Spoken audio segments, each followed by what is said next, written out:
राष्ट्रसंत तुकडोजी महाराज यांचा 30 एप्रिल हा जन्मदिन संपूर्ण भारतात ग्रामजयंती उत्सव म्हणून साजरा करण्यात येतो। तुकडोजी महाराजांची जन्मभूमी असलेल्या अमरावतीच्या यावली शहीद येथील स्मशानभूमीत ग्रामजयंती निमित्तानं विविध कार्यक्रमांचं आयोजन करण्यात आलंय। महामानव राष्ट्रसंत तुकडोजी महाराज यांचा 30 एप्रिल हा जन्मदिवस आहे, त्यामुळे अनुयायांमध्ये मोठा उत्साह आहे।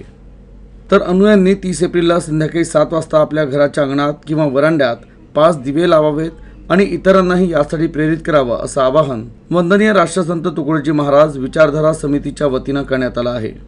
तर अमरावती येथील यावली शहीद येथील स्मशानभूमीत ग्रामजयंतीच्या निमित्तानं विविध कार्यक्रमांचं आयोजन करण्यात आलं। स्मशानभूमी स्वच्छ करून भजन कीर्तन करण्यात आलं। तसंच यावली गावापासून ते स्मशानभूमीपर्यंत गुरुदेव भक्तांनी दिंडी काढली। तर 2 किलोमीटरपर्यंतचा रस्ता रांगोळीनं सजवण्यात आला।